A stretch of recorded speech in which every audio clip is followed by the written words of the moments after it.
Shalom saudaraku yang dikasihi Tuhan. Kembali kita akan melanjutkan pelajaran The Secret of Titus. Kita sudah masuk di dalam ayat yang ketujuh. Di video yang lalu kita sampai di bukan tukang berkelahi. Nah, kita akan bahas satu video sendiri tentang bukan orang yang serakah akan laba yang keji. Dalam bahasa Inggrisnya itu filthy lucre. Ya, apa cara ngomongnya? Saudara bisa lihat sendirilah di dalam King James Version ada kata filthy lucre. Nah, ini sudah ditegaskan saudara. Ini termasuk syarat seorang gembala, yaitu bukan orang yang serakah akan laba yang keji. Apa artinya ini? Sehingga saya perlu membuat video tersendiri tentang ini saudaraku. Nah, tidak boleh serakah. Ini adalah istilah umumnya, tidak boleh serakah. Gembala pasti dapat bagian dari persembahan jemaat maupun dari perpuluhan jemaat. Di dalam 1 Korintus 9 ayat 9 sampai 11 kita baca aja. 1 Korintus 9 ayat 9 sampai 11. Ini sebab dalam hukum Musa ada tertulis, janganlah engkau memberangus mulut lembu yang sedang mengirik. Lembukah Allah perhatikan?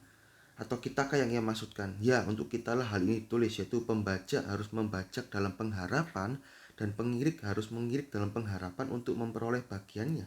Jadi, jika kami telah menabur benih rohani bagi kamu, berlebih-lebihankah kalau kami menuai hasil duniawi dari kamu? Tidak ada masalah. Dalam firman Tuhan, orang yang mengirik harus mengirik dalam pengharapan akan memperoleh hasil pengirikannya itu, saudara.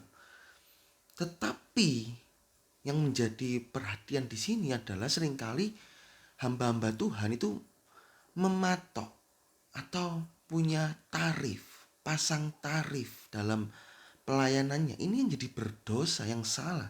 Gembala tidak boleh mematok pemberian jemaat atau mungkin dalam pertemuan ibadah, ayo beri yang banyak. Apalagi dikasih ayat-ayat firman Tuhan, tabur 1 mobil dapat 10 mobil dan lain sebagainya. Wah, ini menjadi dosa besar saudaraku. Gembala tidak boleh mematok pemberian jemaat. Oleh karena itu, kalau persembahan itu pakai kantong persembahan itu lebih enak ya. Biasanya kantong persembahan itu tidak kelihatan, orang tinggal menaruh uang di situ, saudaraku. Nah, atau mungkin ada yang pakai amplop, cuman kalau saya lihat pakai amplop ini masih ketahuan, saudaraku. Atau mungkin bawa amplop dari rumah masih oke. Masih oke, tapi kalau pakai amplop bawa masukkan uang di dalam amplop pada waktu kebaktian ketahuan isi berapa, nanti bisa jadi dilihat orang, saudaraku. Nah, kita kan harus memberi itu tangan kiri tahu, tangan kiri memberi, tangan kanan tidak tahu. Itu kata firman Tuhan. Oleh karena itu kalau pakai kantong persembahan itu sudah nggak kelihatan sudah. Nah, bisa masukin aja, ambil uang di perkes gitu ya, diremas, kalau tangan masukkan. Jadi tidak ada pematok. Misalnya dalam suatu ibadah khotbahnya, masa saudara cuman memberi angka monyet misalnya, itu kan berapa, 1.000 atau 500. Ya kalau yang dipunyai adalah seorang janda dengan dua keping seduit itu di dalam bait Allah, putra manusia Yesus melihat ada janda itu, saudaraku. Nah, kenapa tidak boleh? Jadi memberi itu harus tulus, bukan dengan terpaksa, bukan dengan dibangkitkan.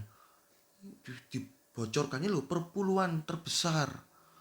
Ada 10 ranking ini jemaat dengan pembelian perpuluhan terbesar, ditunjukkan di dalam papan-papan pengumuman. Ngapain?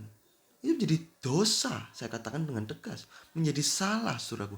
Tidak boleh ada yang tahu, tidak boleh kelihatan pemberian jemaat. Gembala tidak boleh mematok. Dari sisi gembala, saudaraku, mereka yang mendapat karunia rohani dari Tuhan secara cuma-cuma, ini firman Tuhan mengatakan, mereka harus memberikan juga dengan cuma-cuma. Jadi saudaraku, terjelek misalnya jemaat tidak ada yang memberi sekalipun, gembala tetap tidak boleh bersungut-sungut atau marah atau jengkel, emosi, tidak boleh. Karena yang memberi, yang memelihara gembala itu adalah Tuhan. Matius 10 ayat 8. Kejadian 15 ayat 1. Akulah perisaimu dan upahmu yang sangat besar. Upah kita itu bukan dari pemberian jemaat, tetapi dari Tuhan Yesus sendiri, saudaraku. Orang Lewi gak dapat bagian dalam wilayah Israel, saudaraku, tetapi dia dapat Tuhan. Ini, saudaraku ya. Jadi dari sisi gembala dia harus memberikan dengan cuma-cuma. Tapi dari sisi jemaat, ayo kita mau terbeban dalam gereja tempat kita digembalakan. Kalau misalnya kita misalnya kita harus setia di dalam tempat kita digembalakan, ya kita harus memberi juga. Ini berlebihankah menuai hasil duniawi, kata 1 Korintus 9 ayat 11. Kita harus beri, baik itu persembahan setiap minggu atau hasil dari kita 10%, kita berikan perpuluhan. Itu bukan untuk kita buat gaya-gayaan dipertontonkan, bukan. Ini kita mengembalikan apa yang menjadi peraturan firman Tuhan. Saya tidak akan membahas peraturan perpuluhan di sini, saudaraku. Itu akan membutuhkan 1 atau 2 video tersendiri. Kalau kita membahas perpuluhan dengan bukti-bukti yang jelas di dalam firman Tuhan bahwa perpuluhan itu dilakukan, harus dilakukan, saudaraku. Nah, agar apa? Agar rumah Tuhan ini bisa berjalan dengan baik, saudaraku. Nah, jikalau semua ini sudah dilakukan, jemaat memberi dengan kerelaan hati bukan dengan terpaksa, 2 Korintus 9 ayat 7. Gembala juga memberikan dengan cuma-cuma tanpa mengharap imbalan apapun, saudaraku.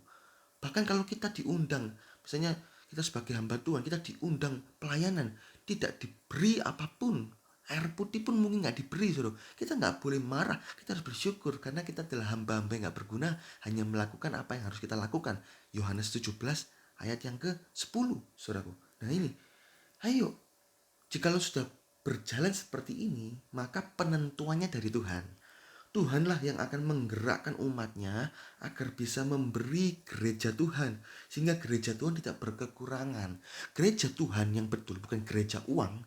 Gereja Tuhan yang betul tidak akan bangkrut. Gereja Tuhan yang betul tidak akan berkekurangan, paling tidak cukup untuk beroperasi, saudaraku. Nah, orang yang serakah, kata firman Tuhan, adalah orang yang mendapatkan laba yang keji karena menambah hasil untuk kepentingan diri sendiri. Kata laba yang keji ini didapat dari berbagai cara.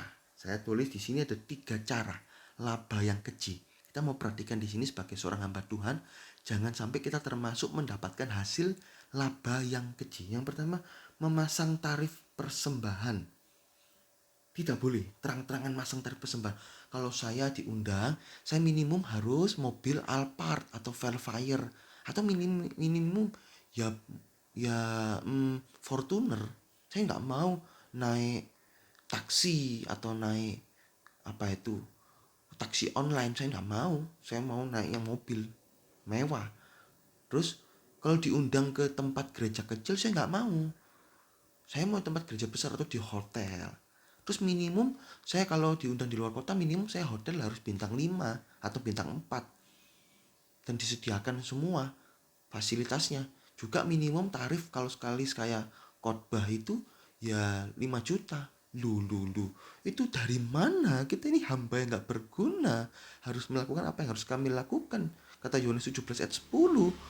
Gak ada kata ucapan terima kasih bagi orang yang, kita Yohanes 17 ayat 10, kita mau baca supaya kita paham. Tidak boleh pasang tarif, saudaraku. Tidak boleh pasang tarif.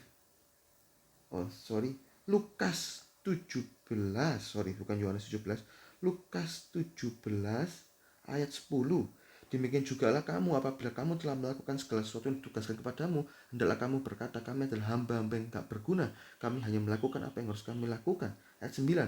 Adakah ia berterima kasih pada hamba itu karena hamba itu telah melakukan apa yang ditugaskan kepadanya? Tidak ada ucapan terima kasih loh, saudaraku. Jadi beri dengan cuma-cuma. Misalnya kalau kita diundang hari Senin, misalnya diundang, tolong ya hari Selasa, hari Rabu besok pelayanan di gang kecil, gang buntu, becek, harus jalan kaki untuk masuk gang itu. Gereja kecil, saudara.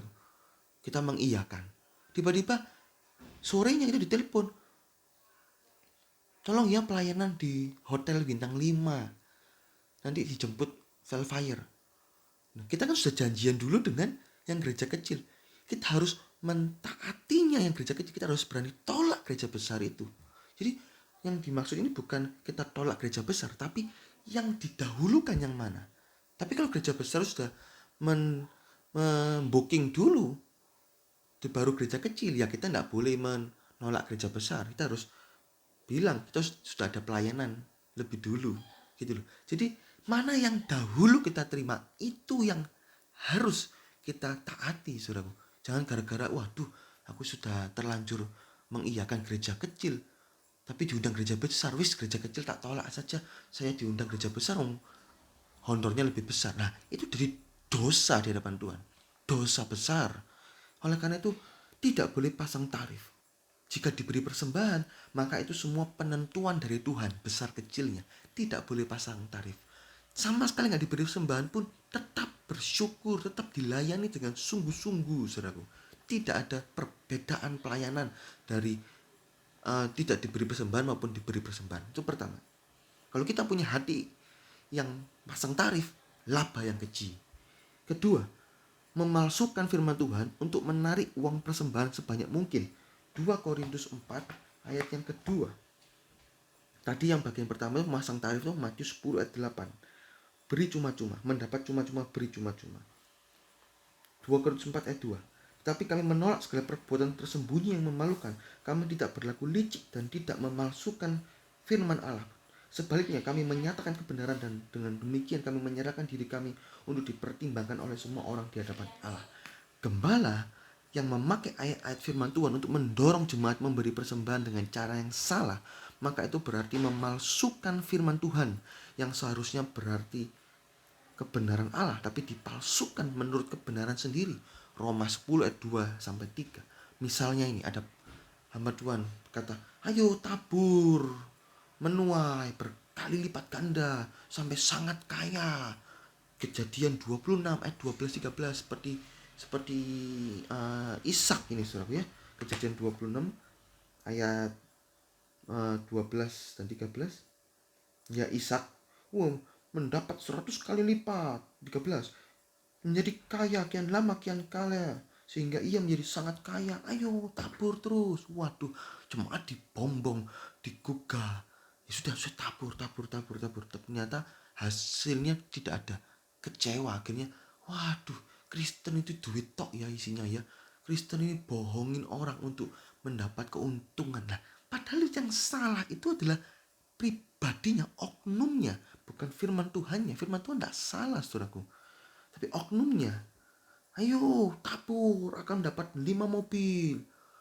Ini membuat jemaat yang cinta uang akan memberi dengan banyak, tapi akhirnya menjadi dosa, kecewa, undur dari Tuhan. Ini dinamakan memalsukan firman Tuhan. Kamu akan menjadi kepala dan bukan ekor. Nggak ada satupun yang jadi pegawai, semua akan jadi bos. Hei, dari mana itu ayat diartikan seperti itu, saudaraku? Oleh karena itu jangan memalsukan firman Tuhan untuk menarik persembahan. Itulah laba yang keji. Kita harus memberitakan kebenaran firman Tuhan. Ketiga, tidak ada perbedaan perlakuan. Yakobus 2 ayat 1-4. Tidak membeda-bedakan orang. Jika gembala ada perbedaan perlakuan gara-gara perbedaan persembahan, maka dia adalah gembala yang mendapatkan laba yang keji. Gembala tidak boleh membedakan orang walaupun memberi sedikit atau banyak. Jika orang kaya, mungkin donatur yang besar dalam satu gereja, itu berbuat dosa, gembala harus menegur juga. Bahkan menegur dengan keras. Kalau misalnya mungkin dia berzina, tegur, kamu dosa besar loh, kamu sudah menikah tapi kamu berzina dengan istri orang lain atau dengan perempuan lain, kamu dosa, kamu harus bertobat. Kalau orang kaya itu tersinggung, dia pergi, gembala harus siap. Gembala gak takut dengan kepergian jemaat yang tersinggung karena ditegur dosanya. walaupun dia orang kaya, saudaraku, harus tegur dan juga menghentikan pelayanannya, diskors pelayanan karena sudah berbuat dosa. Apapun resikonya itu, walaupun orang kaya itu pergi, nggak peduli, nggak ada masalah. Kehilangan persembahan besar nggak masalah, karena yang memelihara gembala atau hamba Tuhan itu adalah Tuhan sendiri. Kejadian 15 ayat 1 dalam King James Version. Sebaliknya, jika ada orang miskin yang hidup dalam kesucian, maka gembala sesuai pimpinan Roh Kudus juga harus mengizinkan orang miskin ini mendapatkan pelayanan-pelayanan sesuai talentanya. Bahkan bisa menduduki pelayanan-pelayanan yang penting, bisa berkhotbah dan lain sebagainya, ya ketua-ketua apa. Itu sebagaimana Allah tidak pandang bulu, Roma 2 ayat 11. Demikian juga gembala harus tidak pandang latar belakang orang tersebut. Selama itu dosa harus disalahkan, Efesus 5 ayat 11. Tapi selama itu benar harus dinyatakan kebenarannya, siapapun orangnya. Tidak ada perbedaan perlakuan di sini. Bisa mengerti, saudaraku? Ini 3 hal mendapatkan laba yang keji. Ya, gembala harus ingat bahwa semua uang itu adalah milik Tuhan, sehingga harus dipakai sesuai kehendak Tuhan. Memang perkembangan gereja saat ini, ada gereja yang berorganisasi membentuk yayasan, sehingga ada laporan keuangan dan ada sistem gaji. Karena sistem yayasan, ya ada pengurus-pengurus, ada sistem gaji. Hal ini masih boleh, ini asalkan para anggota dan pengurus tidak saling sikut untuk mendapatkan pimpinan yang tertinggi demi gaji yang lebih besar, karena ini merupakan laba yang keji. Pengurusan ditunjuk harus dengan kehendak Tuhan, dengan pimpinan Tuhan, tidak dengan sikut-sikutan, tidak dengan menjilat dalam tanda kutip. Tidak boleh, saudara. Orientasi pelayan Tuhan tetaplah melayani Tuhan dan mendapat berkat, bukan unjuk gigi, tapi unjuk Tuhan. Sebenarnya cara yayasan ini baik karena gembala mendapat gaji yang jelas, sehingga bisa mengatur keuangannya sendiri tanpa mengambil uang gereja. Jadi semua persembahan dimasukkan dalam satu rekening gereja, ya ada sebagian digaji, sebagian untuk operasional. Jadi jelas. Oke, cara yayasan ini baik, tetapi harus hati-hati jangan sampai terjadi pertengkaran mengenai jabatan. Karena waduh, ada pemilihan pengurus yang baru, wah nanti sikut sana sikut sini. Hati-hati, tidak boleh ada seperti itu. Kalau ada seperti itu jadi dosa, laba yang kecil. Jadi harus diatur dengan baik sehingga nama Tuhan dipermuliakan. Jika nama Tuhan ditarik, maka semua orang akan, jika nama Tuhan ditinggikan, maka semua orang yang ditarik di hadapan kepada Tuhan. Itu kata firman Tuhan. Nah, ada beberapa gereja yang memakai cara berorganisasi keluarga. Nah, ini lain lagi organisasinya. Di mana gembala ini terbeban mendirikan gereja, dia membuang diri ke ladang Tuhan sebagai full timer, sehingga pada saat mendapat persembahan, maka semuanya itu disimpan oleh gembala tersebut. Nah, gembala harus mengatur semua keuangan gereja maupun pribadi. Hal ini juga nggak ada masalah, juga baik, mengingat seperti sistem pekerjaan dunia yang mana seseorang membuka toko ya, hasilnya pun menjadi milik orang itu sendiri. Tapi gereja bukan toko, gereja bukan ladang bisnis, gereja adalah ladang pelayanan. Nah, ini semua tergantung dari gembala itu sendiri.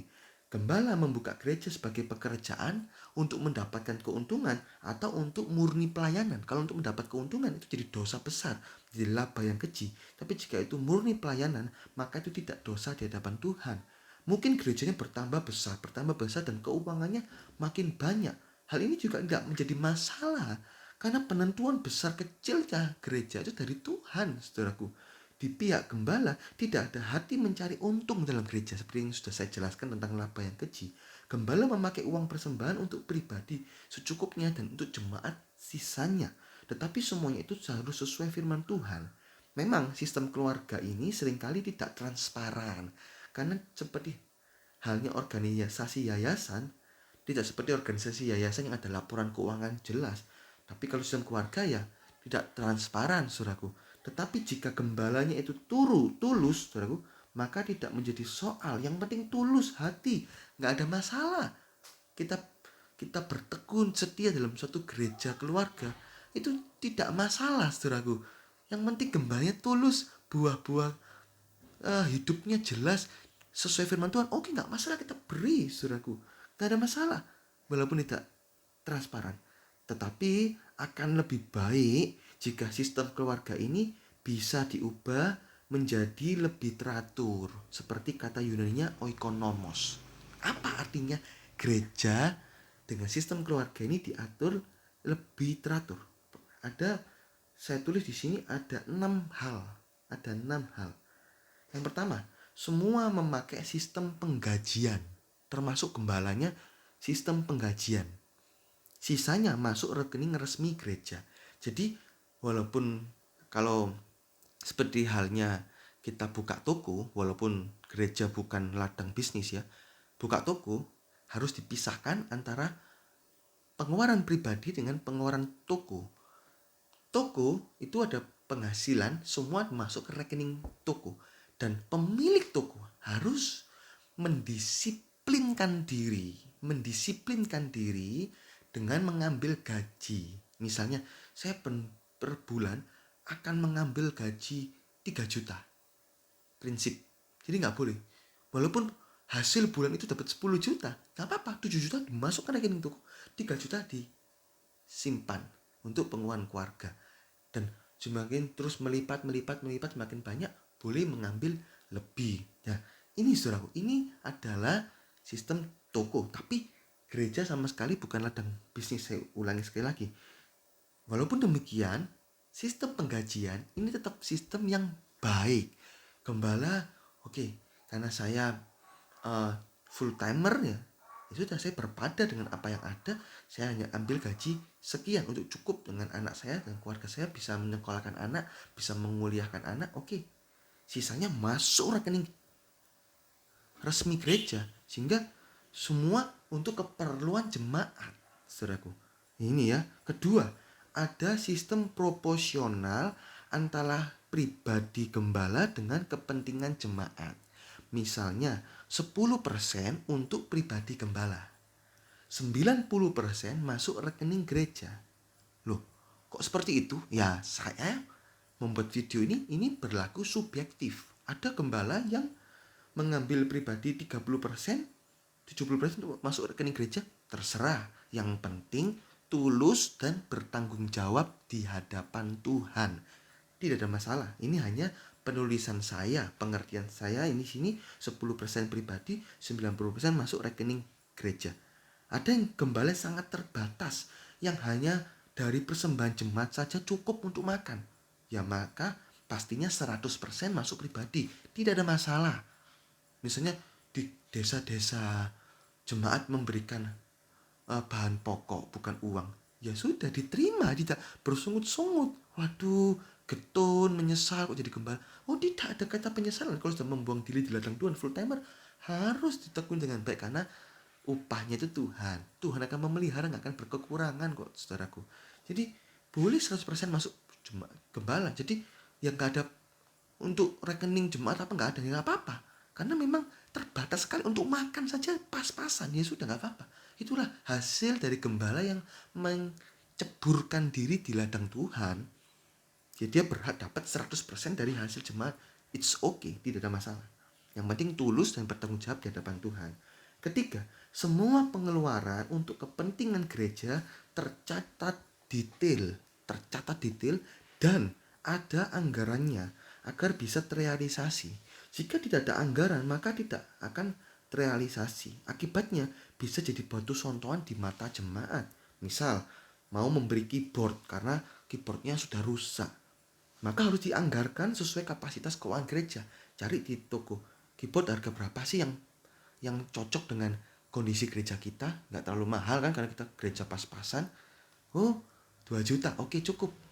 Kita anggarkan, kita sisihkan hasil pendapatan dari hasil persembahan dari jemaat, kita sisihkan. Oh, 3 bulan bisa terkumpul, beli. Oh, itu loh, ada penganggaran yang jelas, tidak sampai tidak ada kejelasan. Akhirnya loh, ini keyboard rusak kok nggak beli sudah 1 tahun, masa sih persembahan jemaat nggak cukup? Nah, itu loh saudaraku, ini perlu dianggarkan, saudaraku, perlu dianggarkan. Jika keuangannya terbatas ya harus berpada. sesuai dengan kualitas keuangan. Jangan gerejanya persembahan jemaat terkumpul 1 bulan itu 1 juta, pengen beli keyboard seharga 10 juta ya nggak bisa. Jangan beli keyboard, ya nggak perlu pakai alat musik berpada kalau penghasilan cuma 1 juta. Atau beli gitar kayu, nggak masalah. Yang penting hadirat Tuhan, bukan kemegahan gedung, kemegahan musiknya. Yang penting hadirat Tuhan. Kalau worship leadernya berdoa sungguh-sungguh minta menarik hadirat Tuhan, saat dengan gitar akustik saja yang mungkin seharga 300.000, hadirat Tuhan nyata. Banyak jiwa-jiwa bertobat, banyak jiwa-jiwa ditumbuhkan pada waktu firman Tuhan diberitakan. Itu jiwa-jiwa akan diberkati Tuhan. Ini saudara. Jadi ayo, kalau cuma gaji 1 juta, jadi anggarkan beli gitar akustik 1 bulan kita anggarkan 100.000, sehingga 3 bulan 300.000 bisa beli. Nah, contoh-contoh seperti itu. Ini contoh-contoh praktis, saudara. Yang penting itu urapan Tuhan, bukan fasilitasnya.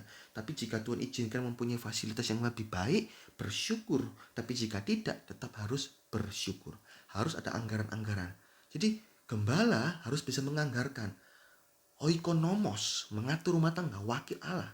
Jelas dari kitab Titus ini, saudaraku. Kitab Titus 1 ayat 7. Ngatur untuk pribadi saya sekian. Oke. Sisanya untuk jemaat. Jemaat butuh apa? Oh ini sekian. Dana sosial sekian. Ya memang waduh pusing. Ya memang jadi gembala seperti itu. Tapi yang gak pusing, saudara, karena kehendak Tuhan. Kita minta hikmat Tuhan, maka Tuhan akan mengatur semuanya dengan rapi, terstruktur, dan tidak ada kekurangan. Ya, nomor 4, saudara. Ini ya nomor 4. Semua persembahan yang masuk tiap bulannya dicatat rapi dan diambil mungkin ini ya 30% untuk disimpan. Sekali lagi ini subjektif. Sehingga saat Tuhan memberi beban untuk proyek-proyek tertentu, misalnya KKR, seminar, pembangunan gereja, semuanya itu tidak sampai kekurangan. Tapi sekali lagi ini subjektif, tergantung dari gerejanya. Kalau memang nggak cukup untuk makan gembalanya, ya 100% untuk gembala, tidak ada apa-apa.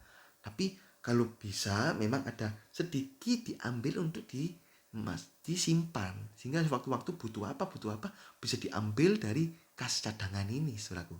Nah, kelima, saudaraku, jika ada anggota yang memberi khusus kepada gembala, maka itu menjadi hak gembala, nggak ada masalah.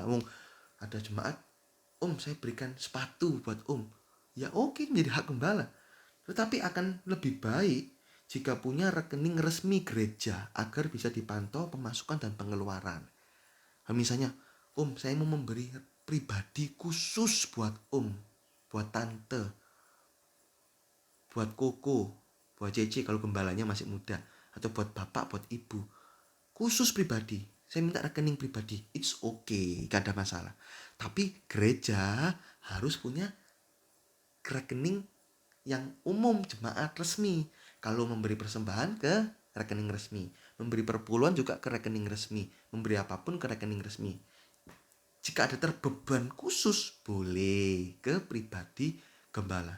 Tapi harus ada rekening resmi sehingga bisa dipantau. Rekening resmi masuk 1 bulan berapa, pengeluaran diatur berapa, jadi dianggarkan sekian berapa. Sehingga rapi, gereja kan keuangannya tidak akan seret, tidak akan sampai kekurangan, minta sana minta sini, sehingga ayo membangun opini, ayo tabur yang banyak, gereja kekurangan. Tidak boleh. Kalau memang tidak bisa membangun proyek tertentu, berpada. Tapi kalau Tuhan gerakkan jemaat untuk bisa memberi banyak, dan Tuhan memang kasih beban, ayo kamu bangun, perlebar gerejamu, it's okay, saudaraku. Tapi kalau tidak, berpadalah. Terakhir, dan lain-lain sesuai pimpinan Roh Kudus, karena bosnya itu adalah Roh Kudus, adalah Tuhan. Sedangkan gembala hanyalah bendahara, sehingga semuanya harus teratur, rapi, dan ada pencatatan. Semua bendaharanya Tuhan. Tidak boleh ada kata ini uangku sendiri. Tidak boleh.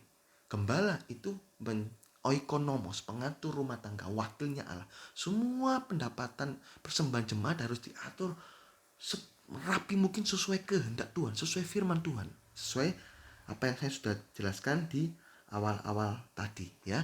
Inilah pengertian tentang tidak tamak atau tidak serakah atau tidak mempunyai laba yang keji, saudaraku.